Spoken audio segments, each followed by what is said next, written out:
Bom, continuando sobre as variáveis psicológicas e as habilidades socioemocionais, a gente estava dizendo sobre a criança, né? Nesse processo de autorreconhecimento de si diante do mundo externo, o reconhecimento desse mundo externo, né? O quanto depois ela já vai começando a criar seu autoconhecimento, né? Começando a criar esse autoconhecimento ali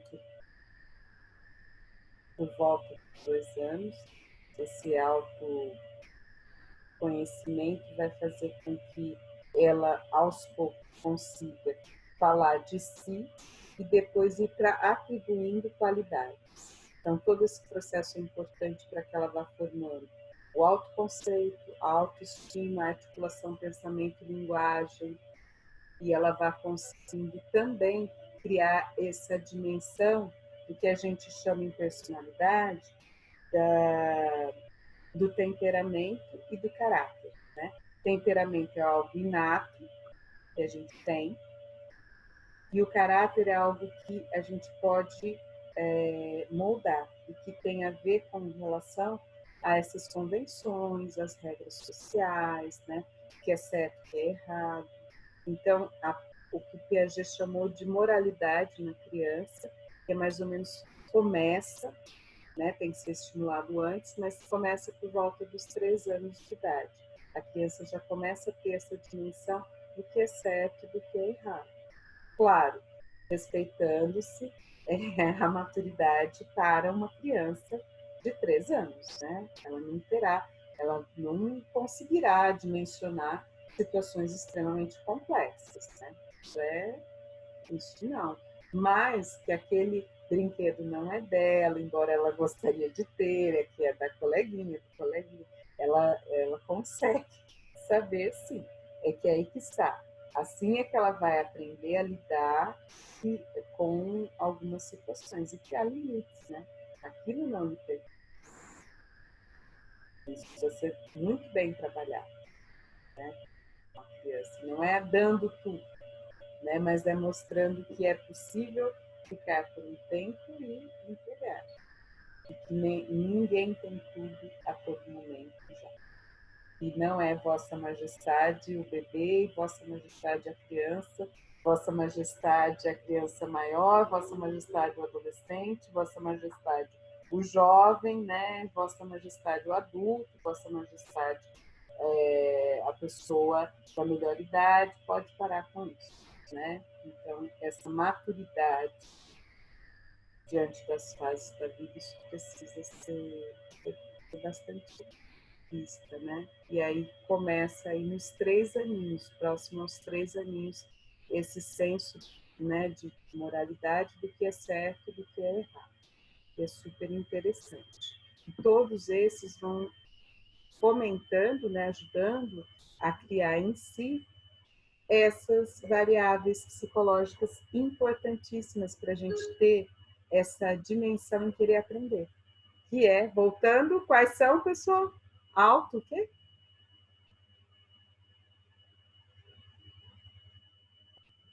Autoeficácia, autoestima e autoconceito. Além das habilidades sociais, e que hoje a gente chama habilidades socioemocionais. Tá? Perfeito. Então, compartilhando mais um pouquinho com vocês, alguns pontos importantes. Eu percebi que algumas pessoas fizeram a leitura, outras pessoas eu peço para que façam realmente, né? Muito importante.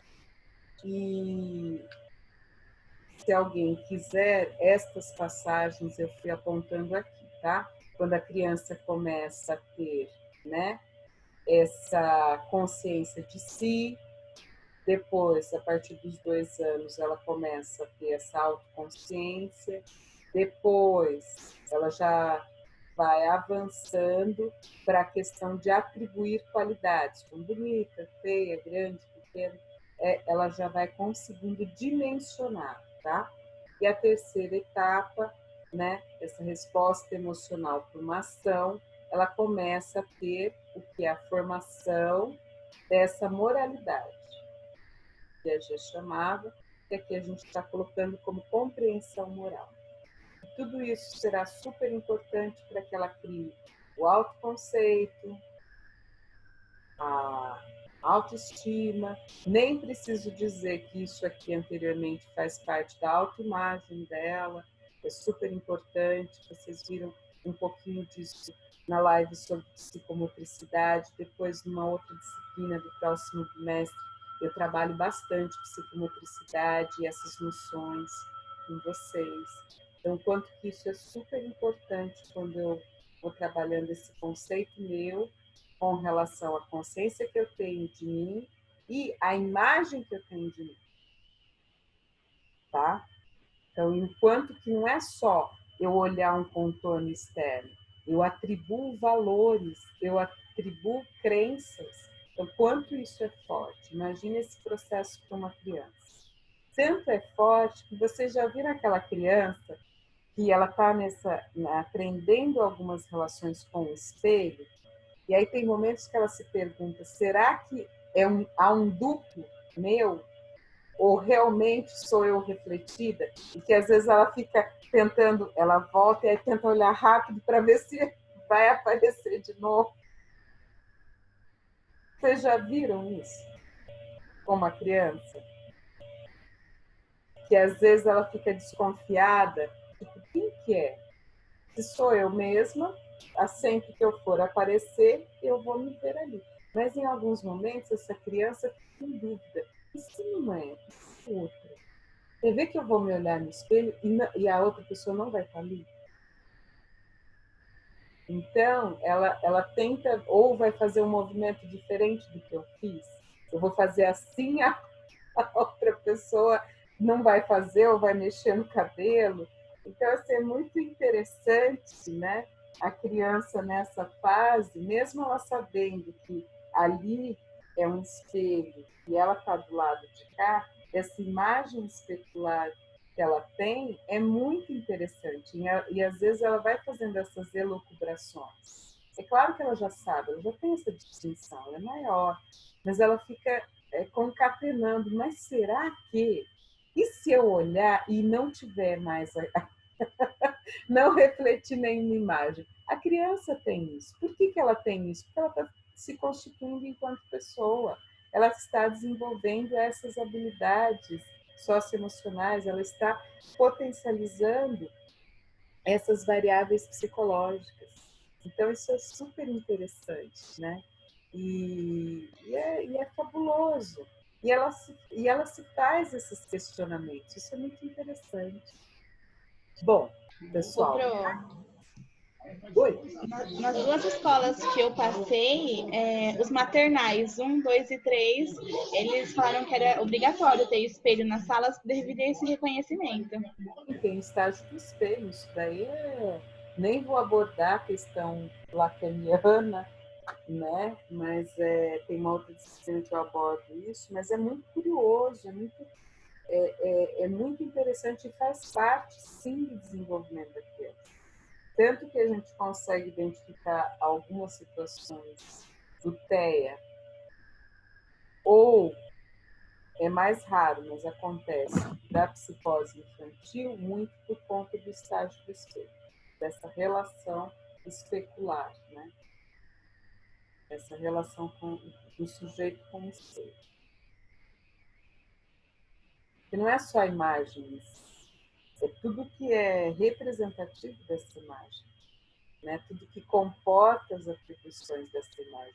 E não basta só eu ver essa imagem, eu crio expectativas nessa imagem que eu estou vendo.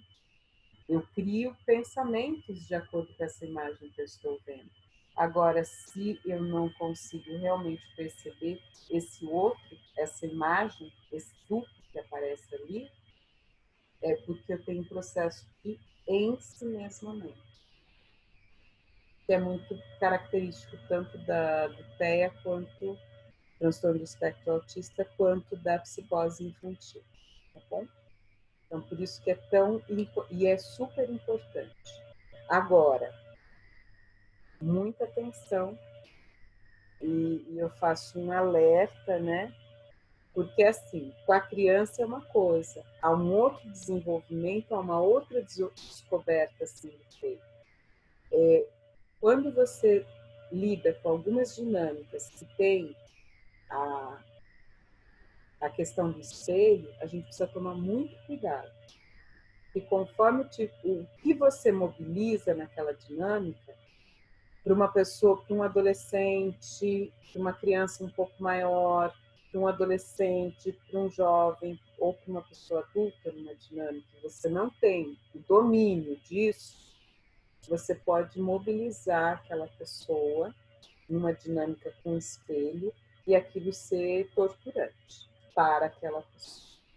Porque não é fácil você olhar no espelho, aí já falando do adulto, você olhar no espelho e encarar você com você mesmo. Se alguém falar que isso é fácil, eu vou falar assim, não é. E, muitas vezes, conforme o estado e o que você trabalha numa dinâmica de espelho com outras pessoas, que não é na educação infantil, a criança se reconhecendo esse duplo, a gente já está falando de pessoas maiores. É muito complicado, porque se eu estou frágil, eu me olhar no espelho é muito delicado, e todos nós sabemos disso. E às vezes tem dinâmicas, então se a gente perceber que aquela pessoa deixa passar, não vai ficar. Olha aqui no espelho. Não quero olhar. Por N motivos. E de uma forma, né? Porque às vezes acontece, ok? Então, muito cuidado quando for fazer algumas dinâmicas de espelho. Particularmente, eu acho complicado. E não mobiliza o que precisa. Se é socialização, se é interação, você não precisa de dinâmicas com o espelho. Tá? O que não quer dizer que na educação infantil não precisamos trabalhar com espelho, não é isso. Tá? O que eu estou falando são em outras esferas de dinâmica de espelho. Eu tenho várias ressalvas. Eu acho que tem que ser um profissional que vá saber lidar caso aconteça alguma situação. Porque já aconteceu. Não diretamente, mas eu tomei conhecimento e às vezes precisei entrar para intervir em outras localidades. Então, assim, a gente precisa tomar uma série de cuidados, tá? Pessoal, aqui eu vou fazer uma observação já para ajudar a leitura de vocês. Essa aqui, quem quiser pode grifar autoconceito, vamos lá com os textos. E aqui vocês têm o quê? A definição. Significa que a ideia que uma pessoa faz de si mesma. Como que essa pessoa se percebe, vê seus potenciais, suas qualidades. Né? Significa uma tomada de consciência, um juízo, um posicionamento, uma postura, um autoconhecimento, uma cognição. Puxa um colchete, coloca definição.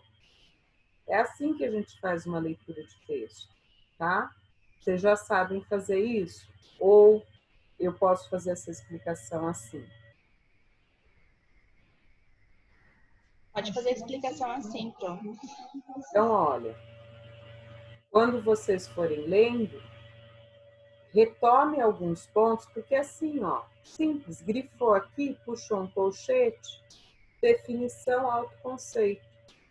Quando você for bater o olho, bater o olho não, é que alguém falou isso. Quando você for estudar o texto, fica mais destacado, né? Não para você, não é para decorar, mas é para vocês entenderem o que é o autoconceito. Vai pela palavra, auto é si. Conceito, o que é?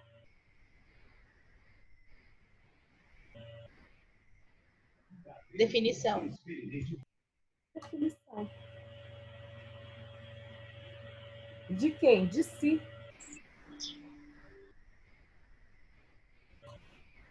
E essa definição tem a ver com o quê?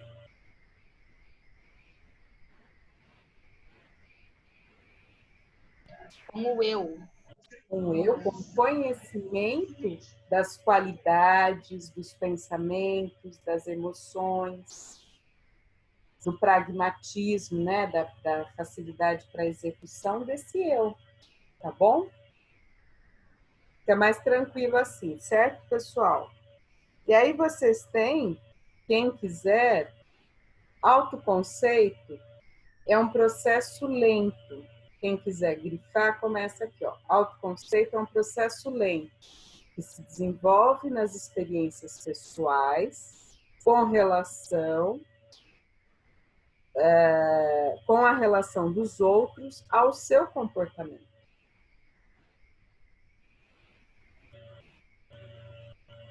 Então, se o meu autoconceito tem a aprovação dos outros, de minha, ele será positivo. Se há uma desaprovação, se eu percebo que no olhar do outro tem uma reprovação, como que vai ficar o meu autoconceito? Tá baixo. Então, na criança, isso é muito... É deste jeito. Por isso, a gente tem que tomar muito cuidado, né? Conforme o jeito que a gente olha para a criança, a gente está expressando tudo. E a criança também. Ele é muito mais expressão do que verbal. Ela já pode estar falando, muito bem, obrigada, mas ela é muito expressiva, porque assim é que ela vai conseguindo depois ir trabalhando com a linguagem dela, tá? E aí, pessoal, no finalzinho aqui, outro conceito importante, além do autoconceito, aqui, ó, autoestima. Vocês podem grifar, né? Autoestima. E a autoestima, a gente tem uma definição dela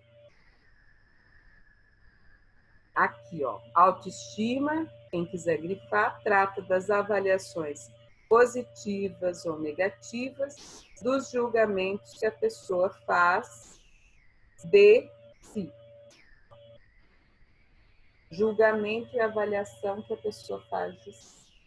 Se eu me respeito, se eu me amo, se eu reconheço que tem pontos a melhorar, eu geralmente vou ter uma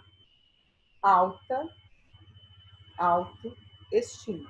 Se eu observo que eu sou limitada diante das outras pessoas, que eu não consigo confiar em mim, que eu não acredito no meu potencial, que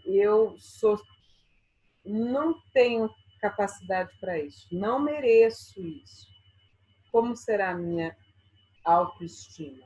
Será baixa, tá? Isso mesmo. Então, isso aqui é um enfoque, né, da primeira página. Não se esqueçam que aqui é um compêndio, então a gente vai ficar com essas variáveis, depois vai falar um pouquinho das habilidades sociais hoje, tá? Então, não é o artigo todo.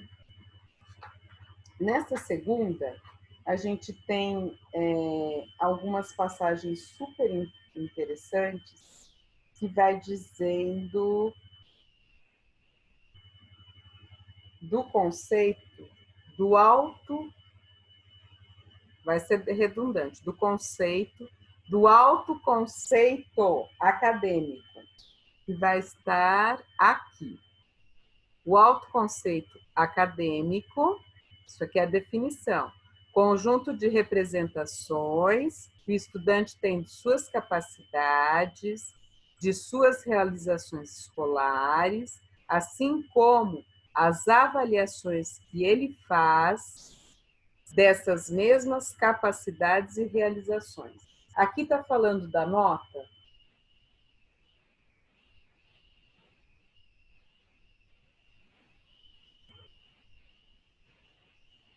Não, não fala da nota. Aqui realmente é essa autoavaliação de falar assim, eu realmente entendi esse conteúdo, eu realmente aprendi. E não o número que você tirou, número 10, número 8, número 9.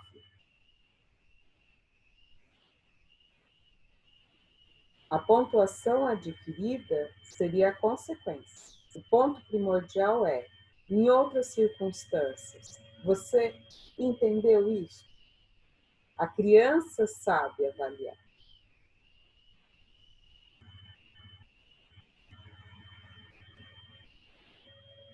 Agora, se o entorno social fizer com que ela, isso é meio delicado, mas se o entorno social fizer com que ela se contente com fazer de qualquer jeito, ter aquilo que é super básico, super raso, sem potencializar o processo criativo, o processo de querer aprender mais, de conhecer mais, essa criança vai se satisfazer com isso. E a gente terá uma sociedade que se contenta com pouco.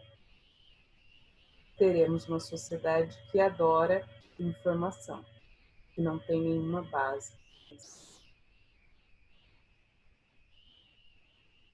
E vai acreditar que informação é que é base de conhecimento. Não, tem conhecimentos que levaram séculos e que estão sempre se lapidando.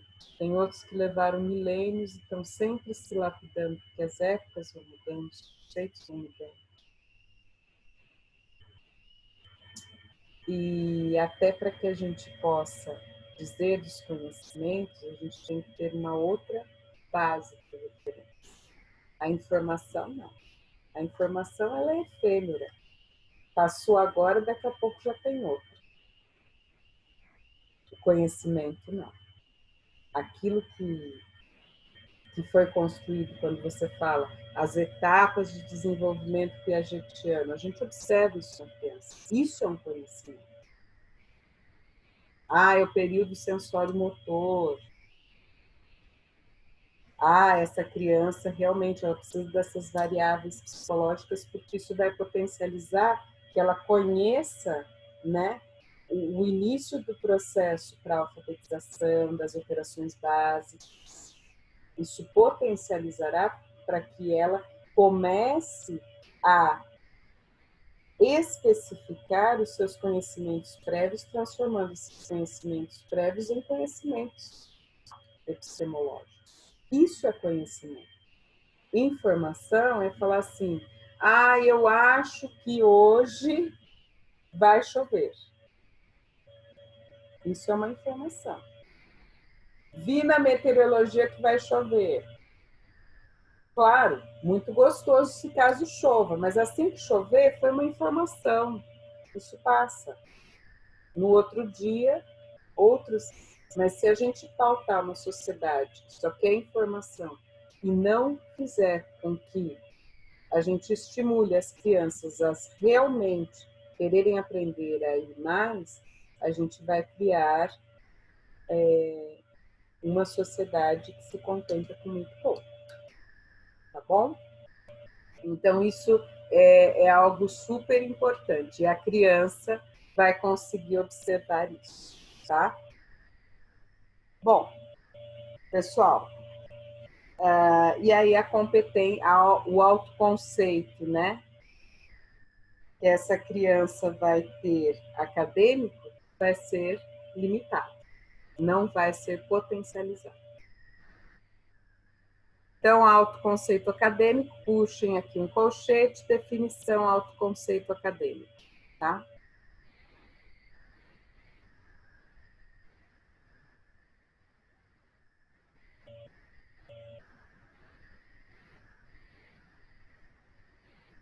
Essa frase aqui, eu acho super importante vocês grifarem, né?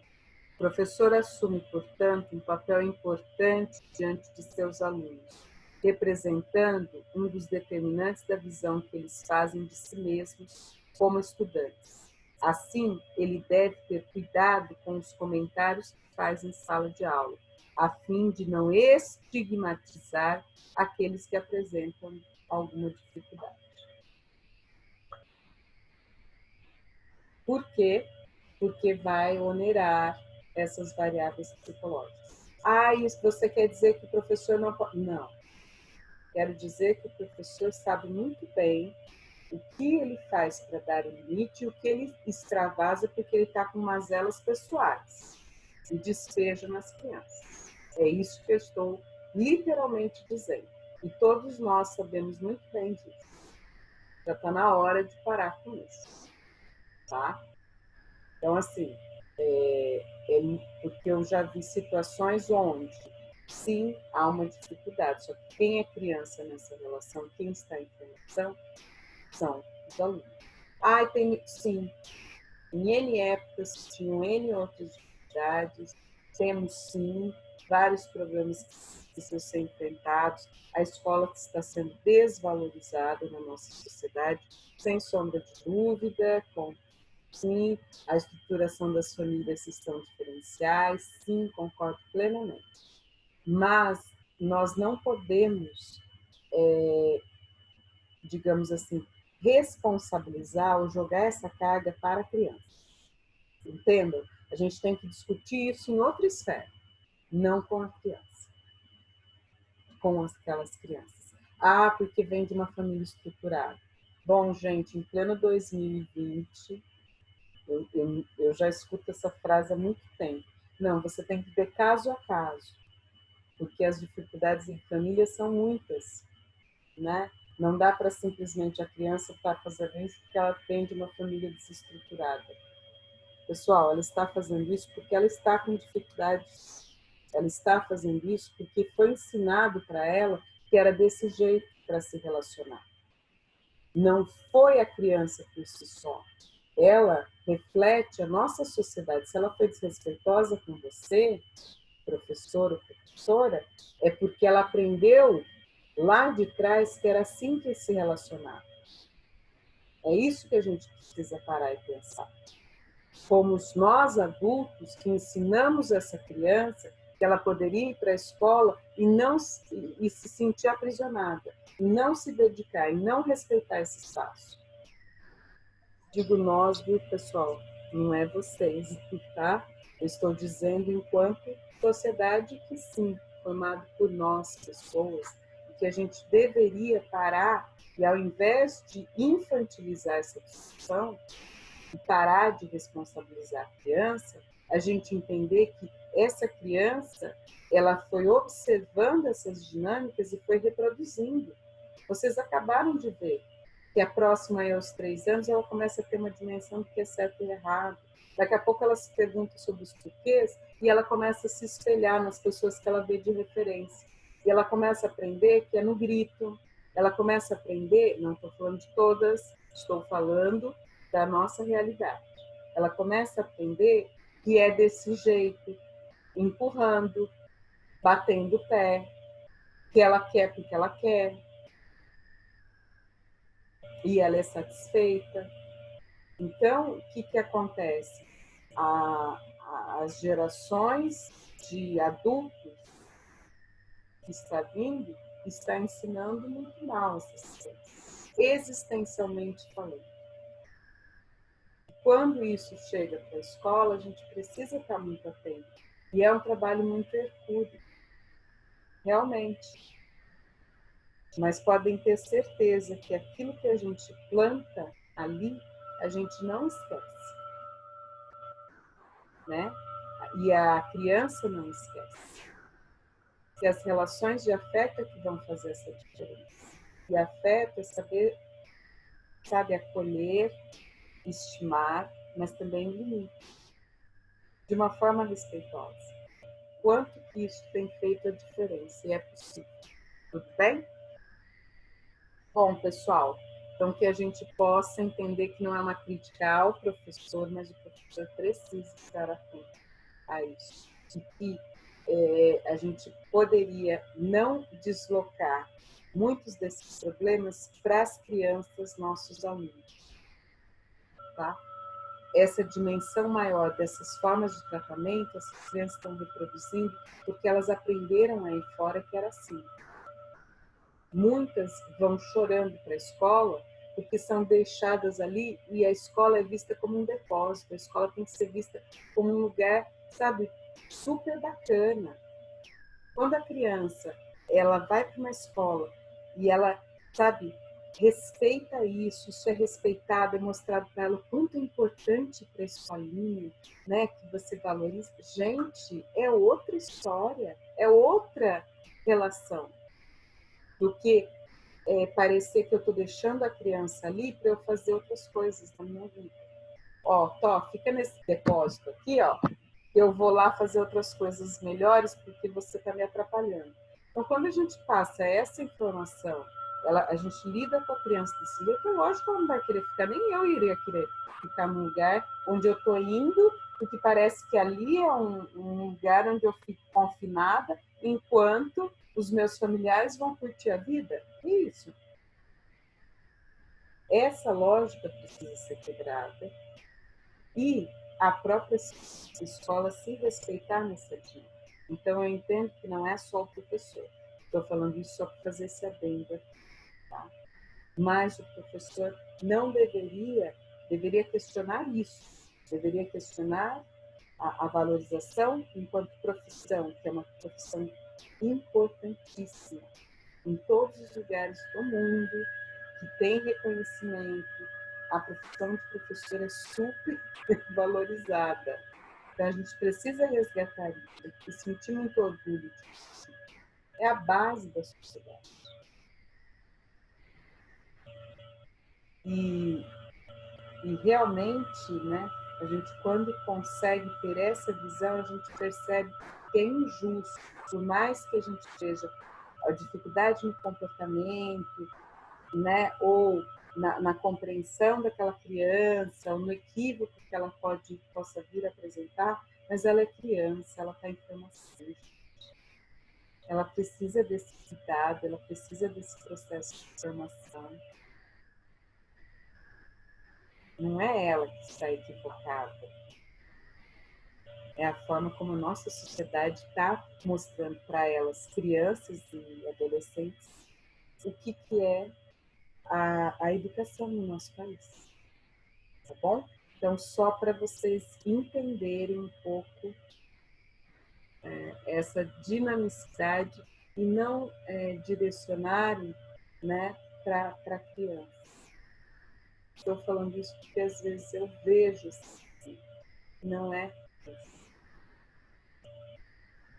Autoeficácia. Que pontos importantes a gente tem da autoeficácia? Bom, a autoeficácia, a gente tem uma figura importantíssima aqui, que é o Alfred Bandura.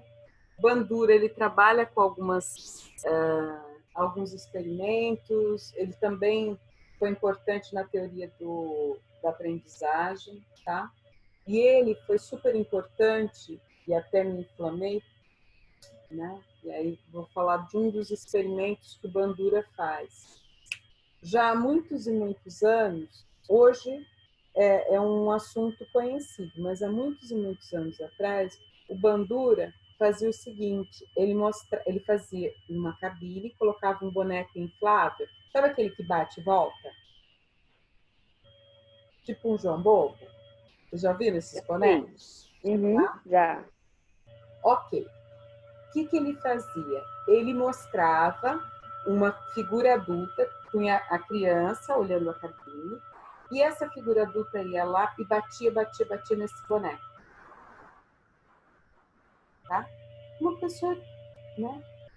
Aí, passado-se um tempo, no outro dia, ele levava a criança para entrar na cabine, né? Onde tinha esse João Bobo. E outros brinquedos, outras coisas para fazer. Imagina o que a criança fazia.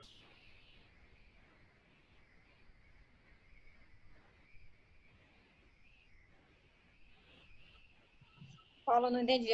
O adulto ia lá e batia, e a criança... Sabe quando vai... Mas você vê que não é brincando, você vê que é de uma forma intensa. Sim, sim. Mas a criança observava isso também? A criança observava. Ah, então automaticamente a criança reproduzia, né, o que o adulto fez. Oi? A criança, se tivesse na mesma situação, se tivesse junto com o boneco, ela também ia bater, fazer a mesma coisa. Sim.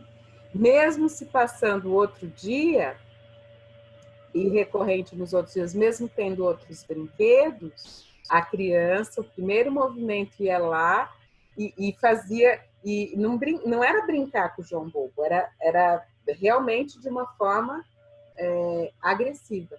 E aí, são experimentos bem antigos, tá? Qual que era a ideia? Mostrar a influência do comportamento dos adultos que as crianças estavam vendo, o quanto que elas se espelhavam, tá? Então, quem tiver a curiosidade, eu não sei, às vezes, eu nunca procurei no YouTube ou em vídeo se tem esse experimento gravado. Então, é só colocar Alfred, tem esse termina com o D mudo, Bandura. Bandura está aqui, ó. Tá?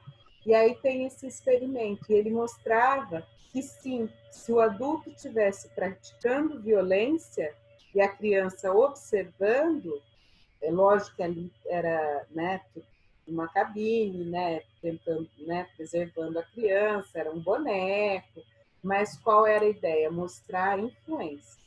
Comportamentos violentos e hostis, a criança ia ver e iria se sentir legitimada a reproduzir. Então, alguns experimentos já muito antigos, né, do século passado, meados do século passado, já apontavam isso. Por isso que é importante, quando a gente leva uma criança para uma escolinha, sabe, valorizar o espaço, né? Ali é bacana. Então, a criança vai ter o quê? Ela vai ter esse espelhamento, mas esse espelhamento positivo, né? E, às vezes, eu digo nós, sociedade, esquecemos de ensinar isso para as nossas crianças. Então, olha que interessante, né? E o Bandura, um conceito importante que ele usa é dessa autoeficácia, tá? Que é a motivação e o empenho que a gente tem para realizar as coisas, tá? Então, quem quiser, aqui vocês podem puxar um colchete, que vocês têm uma definição de autoeficácia. E uma informação também a mais do Bandura.